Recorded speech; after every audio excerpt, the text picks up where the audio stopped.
शीघ्र ही कार्तिक शुक्ल एकम के दिन अश्वमेध यज्ञ का यह अश्व समस्त भूमि में अपना मुक्त विहार आरंभ करेगा।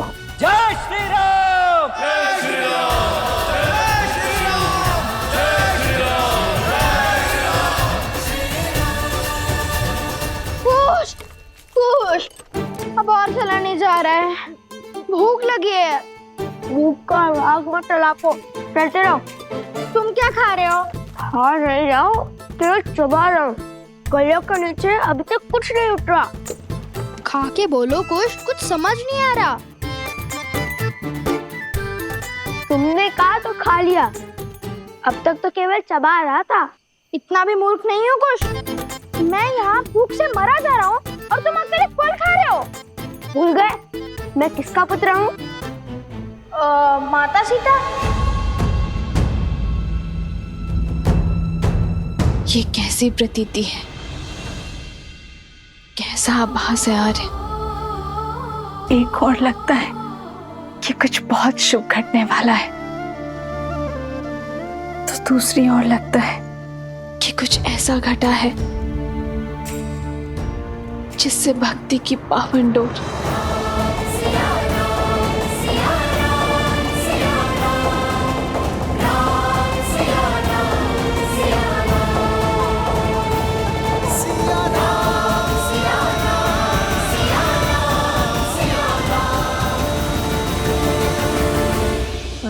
बुद्धि के ध्वनि सोम। मैं तो माता सीता को केवल प्रेम से माता कहता हूँ। वो मेरी माता नहीं है। हाँ, वो भूखे पेट सोचने की क्षमता कम हो जाती है ना। तुम तो वन देवी के पुत्र हो। हाँ हाँ, मैं वन देवी का पुत्र हूँ। वैसे लव भैया ने क्या सोचा है? जितना मैं भैया को जानता हूँ, उन्होंने सोच लिया कि क्या प्रश्न पूछना है, कब प्रश्न पूछना है। सर्वप्रथम वहां देखो, कोई है? शीघ्र चलो। छोड़ो, सबसे पहले भैया को बताने दो कि पहले वो क्या करने वाले, फिर मैं बताऊंगा।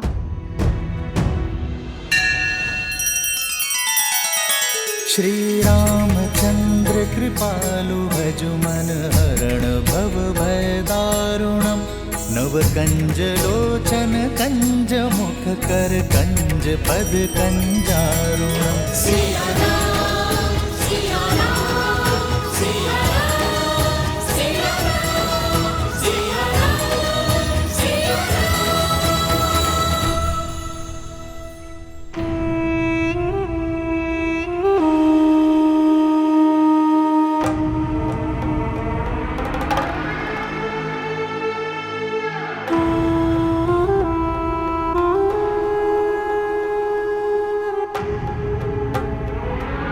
मैं तो साधारण सा दूत हूँ, यहाँ की सूचना वहां और वहां की सूचना यहाँ लाता हूँ।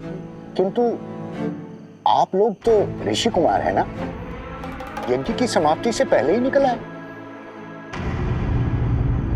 जिस जगह पर हमारी राजकुमारी के साथ इतना घोर अन्याय हुआ हो, वहां हम कैसे रुक सकते हैं? तो आप भी मिथिला से हो?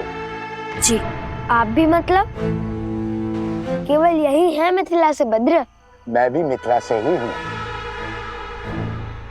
मेरे पिताश्री तो राजदूत हुआ करते थे, किंतु मैं सामान्य व्यापारियों की भांति कार्य करता हूँ। किंतु एक प्रश्न है मन में। पूछिए। जिन्हें मिथिला के राजा ने क्षमा कर दिया, उनसे आप क्यों क्रोधित हैं? आप क्यों नहीं क्षमा कर पा रहे? यहाँ बात क्षमा और दंड की नहीं है, सत्य की है। यदि प्रभु श्री राम अपराधी होते तो भला भगवान वाल्मीकि हमें अयोध्या क्यों भेजते? और वो भी कला के बल के साथ। तो फिर निकल क्यों आए? क्या समस्या थी वहां? समस्या थी महारानी सीता की अनुपस्थिति। हम वहां से निकल आए क्योंकि एक ऐसा प्रश्न मन में उठा जिसका उत्तर हमें शीघ्र जानना है।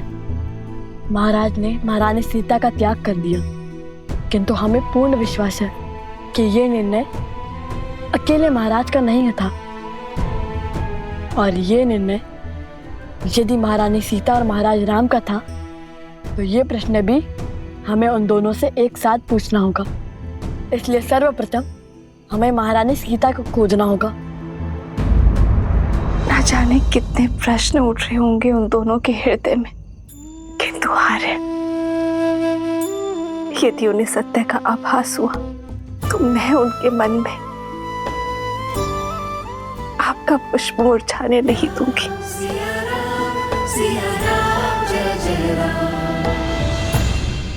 तो आप महारानी सीता को खोजने निकले हैं, कैसे खोजेंगे? एक ही मार्ग है जो भैया ने सोच रखा है, किंतु मैंने अभी तक तुम्हें वो मार्ग बताया नहीं है। इसीलिए सब जानने के लिए आतुर है। भैया आप कब बताएंगे? हमें अश्वमेध यज्ञ को रोकना होगा। किंतु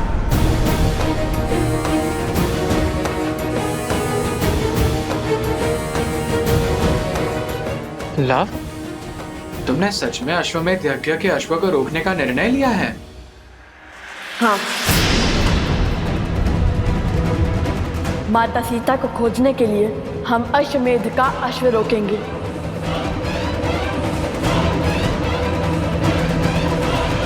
क्या?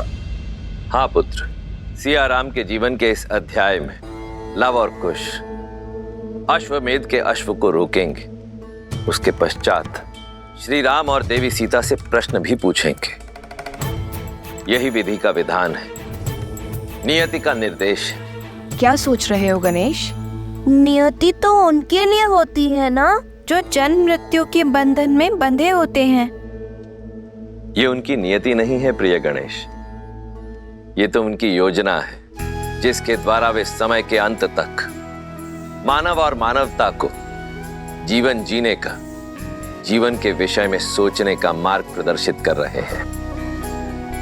लक्ष्मी और नारायण अपने मूल स्वरूप में धरती पर वास नहीं कर सकते, इसीलिए अपने मानव स्वरूप में वो संसार को मर्यादा का पाठ पढ़ा रहे हैं और अब अपने पुत्रों के कर्मों द्वारा वो संसार को धर्म की शिक्षा देना चाहते हैं। तो अब लव और कुश अपने ही पिता के विरोध में शस्त्र उठाएंगे महादेव? देवी, आप बार बार भूल जाती हैं मैं क्या कहता हूं। धैर्य रखिए, आगे की कथा स्वयं ही हमारे समक्ष प्रकट होगी।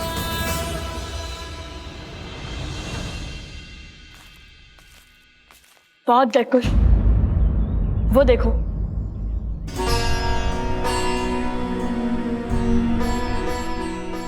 भैया, अयोध्या वासियों ने हमें कितने आनंद से विदा किया था। क्या कहेंगे उन्हें? जैसे जैसे माता के निकट जा रहे हैं, मेरे आंसू का बाण मानो टूट रहा हो। कुश, अब हम बड़े हो गए हैं, हमें अपनी भावनाओं को संयम में रखना होगा। भैया, अभी हम बड़े कहाँ हुए? अभी तो हम श्री राम से, उनके भाई से और हनुमान जी से कितने छोटे हैं। यहाँ तक कि उपगुरु से भी छोटे हैं, पहले भी छोटे थे। पहली बात, बड़ा होने का अर्थ किसी और से बड़ा होना नहीं होता कुश। और दूसरी बात, कोई भी आयु से बड़ा नहीं होता। बड़े तो अनुभव से होते हैं और भगवान वाल्मीकि के आशीष से हमने तो अनेक अनुभव हुए हैं ना।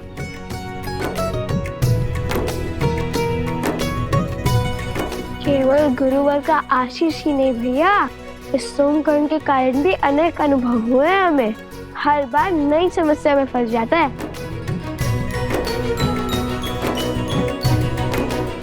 चलो।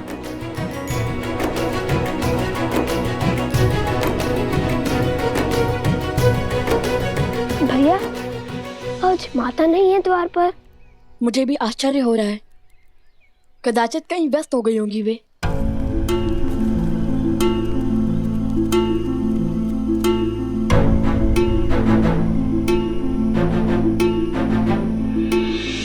कैसी है श्री राम की अयोध्या? साथ क्या लाए और महाराज से भेंट हुई? प्रजा ने तुम्हारे मुख से राम कथा सुनी?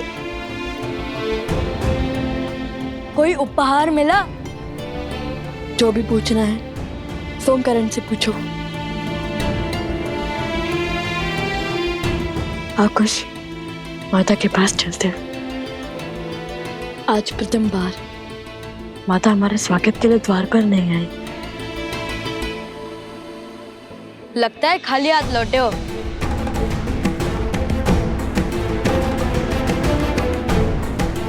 कदापि नहीं। उपहार में जीवन के सबसे महत्वपूर्ण कर्तव्य लाया हूँ, जो अब हमें स्पष्ट रूप से दिखाई देने लगा है। आगे क्या करना है पता है हमें।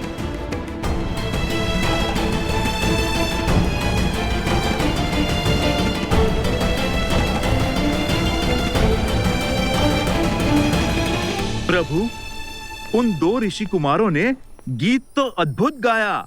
मैं तो अभी तक उनकी धुन में थिरक रहा हूँ प्रभु। प्रभु, उनका गायन और गान असाधारण था। असाधारण तो उनके गुरु है हनुमान, त्रिकालदर्शी भगवान वाल्मीकि। हाँ प्रभु, उन्हीं के आश्रम में तो रहते हैं वो दोनों। मुझे लगता है अयोध्या की सीमा से अधिक दूर नहीं होगा वो आश्रम। सूर्यवंश के इन सूर्य का तेज अयोध्या तक नहीं पहुंचना चाहिए, श्री राम तक भी नहीं।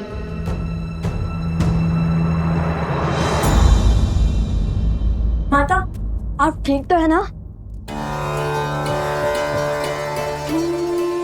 माता, आप प्रथम बार हमारी प्रतीक्षा के लिए द्वार पर नहीं आई थी, क्यों? माता,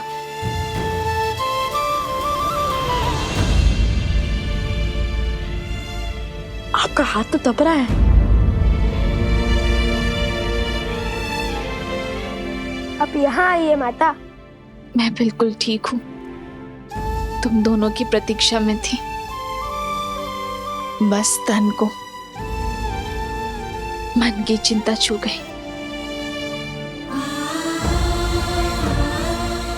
तुम दोनों सकुशल आ गए। अब मैं भी शीघ्र ही ठीक हो जाऊंगी।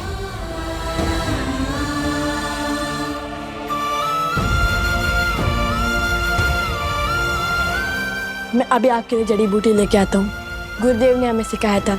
आप देखना, आप शीघ्र ही स्वस्थ हो जाएंगी।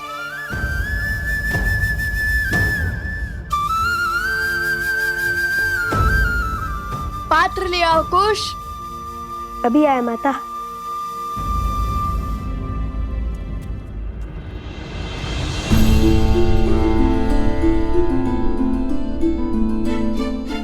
आर्य, मैं इनसे अयोध्या के बारे में कैसे पूछूं? एक और मन करता है कि अयोध्या की कुशलता के बारे में पूछूं,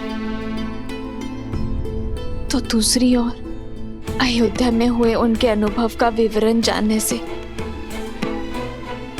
भयभीत भी है।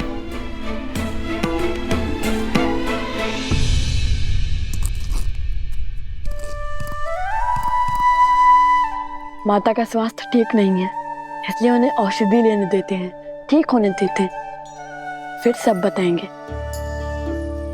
किंतु अभी यदि माता का विश्वास टूटा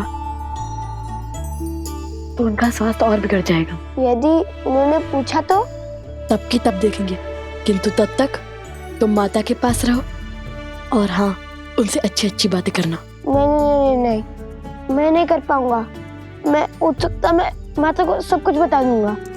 मैं औषधि बनाता हूँ, आप माता के पास जाइए। ठीक है, मैं जाता हूँ।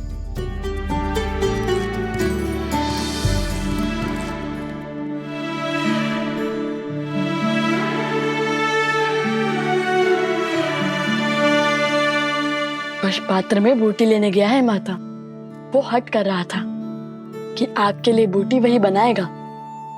पुत्र, तुमने कुछ बताया नहीं। कैसी लगी अयोध्या?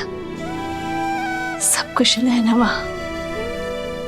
हाँ, सब ठीक है वहां पर। सब कुशल है, पूर्णतः कुशल। तुम दोनों ने प्रभु के दर्शन किए? हाँ, अवश्य। हमने उनके दर्शन भी किए, उन्हें राम कथा भी सुनाई और हम उनसे भेंट भी लाया। अरे नहीं नहीं, वो हमें भेंट भी देने वाले थे, किंतु उनके हाथ का धागा टूट गया और उन्होंने वो धागा अपने कलाई से हमारी कलाई में बांध दिया। ये देखिए, जन्म जन्म का है ये संगम, राम रतन सीता वैभव धन।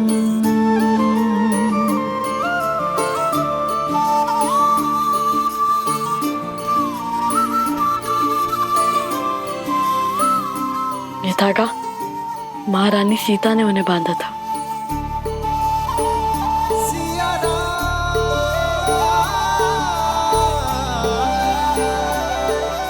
माता,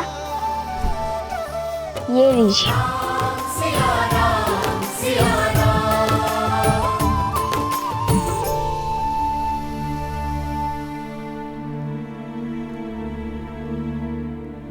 अब आप विश्राम कीजिए माता, हम गुरुदेव से मिलकर आते हैं।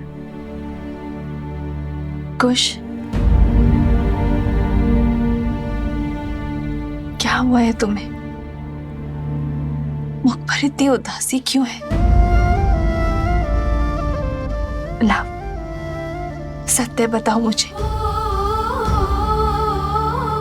प्रभु श्री राम ने क्या कहा तुम्हें?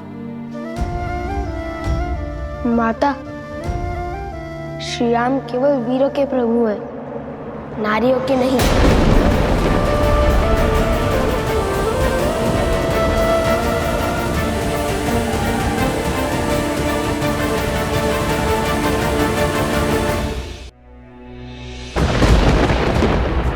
खुश, ये कैसे कटु शब्दों का प्रयोग कर रहे हो तुम?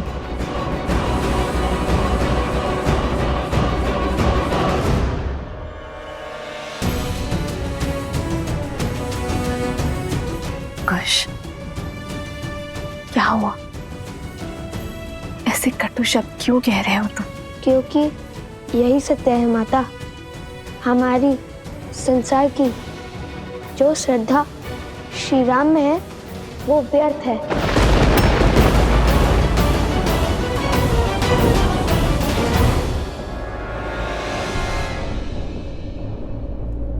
तो अयोध्या से श्रद्धा का अर्थ सीख क्या है मेरे पुत्र?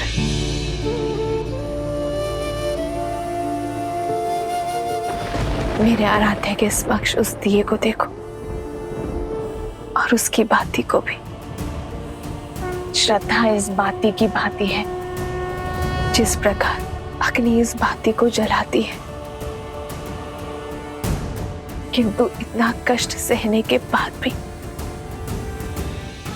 बाती अग्नि का साथ नहीं छोड़ती, क्योंकि बिना जले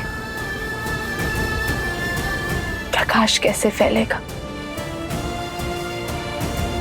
प्रकाश फैलाने के लिए बाती को जलना ही पड़ता है। उसी प्रकार श्रद्धा हृदय को पीड़ा तो दे सकती है, किंतु इसका अर्थ ये नहीं है कि तुम श्रद्धा का ही त्याग कर दो और तुमने तनिक सी पीड़ा देखकर अपने प्रभु के प्रति अपनी श्रद्धा का ही त्याग कर दिया।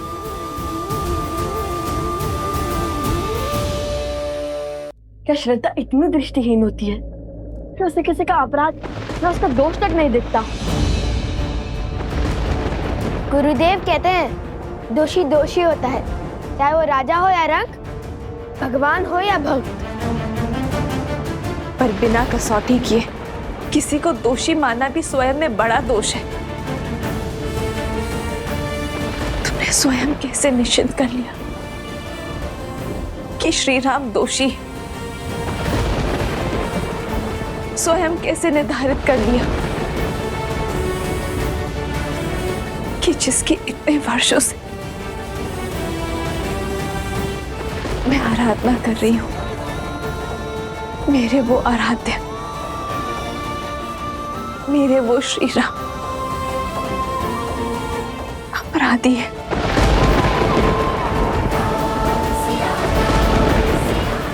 दोष और गुण निर्धारित करने का ज्ञान प्राप्त कर लिया तुमने।